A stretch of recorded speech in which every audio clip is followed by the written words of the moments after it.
Inginkan tentu acara besok adalah acara di mana kita menunjukkan disiplin, tanggung jawab.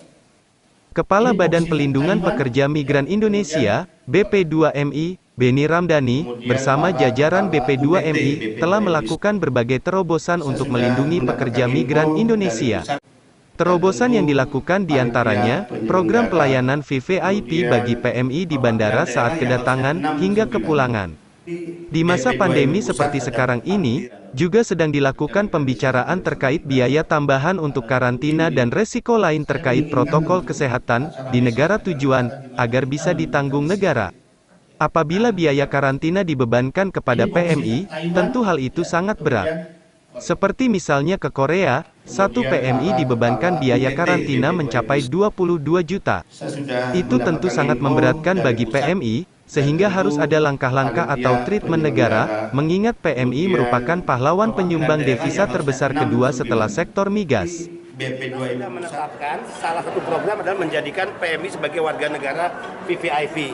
Ini bukan basa-basi ya, karena kita meyakini, Hakul yakin mereka adalah pahlawan bagi negara, pahlawan devisa yang menyumbangkan 159,6 triliun pada negara ini, penyumbang devisa terbesar kedua setelah sektor migas. Maka tidak boleh negara melakukan pembiaran jika mereka tiba di bandara mengalami keterlantaran, bahkan menjadi objek yang mengalami pemerasan dari pihak-pihak tertentu. Sehingga bagaimana di era pandemi kita siapkan bus antar jemput mereka ke Wisma Atlet. Mereka yang bermasalah kita lakukan ya penanganan pembiayaan hingga kembali ke daerah asal. Mereka yang meninggal kita antar dengan ambulan. Mereka tiba di bandara ada petugas yang kita siapkan untuk memberikan pelayanan. Bahkan di bandara ada lounge yang disiapkan untuk pekerja migran. Bahkan ada fast track ketika memasuki pemeriksaan imigrasi di mana mereka tidak boleh dicampur dengan penumpang umum. Mereka spesially bagi negara ini. Nah, ini program-program BP2MI untuk bagaimana negara memberikan penghormatan dan perlakuan hormat kepada pekerja migran sang pahlawan devisa. Pak, sebentar dulu Pak, sedikit Pak. Nanti kan daerah negara penerima ini kan karantina segala macam membutuhkan biaya lebih. Nah, dukungan dari BP2 kita sedang membicarakan itu dengan Naker, tentu juga dengan kementerian lembaga lain. Kalau biaya karantina dibebankan kepada PMI, ini sangat berat. Contoh Korea, satu PMI harus dibebani biaya karantina 22 juta.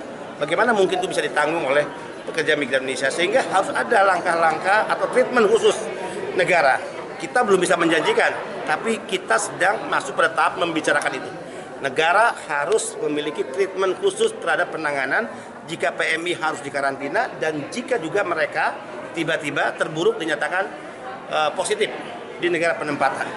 Dan itu membutuhkan biaya yang mahal untuk pengobatan. Di Korea misalnya membutuhkan biaya pengobatan 200-300 juta untuk satu orang yang dinyatakan positif dalam hal biaya pengobatan di luar karantina. Nah, tentu ini menjadi perhatian kami sudah duduk bersama dengan Naker dan kami dengan Naker akan mengajak duduk bersama kementerian lembaga lain.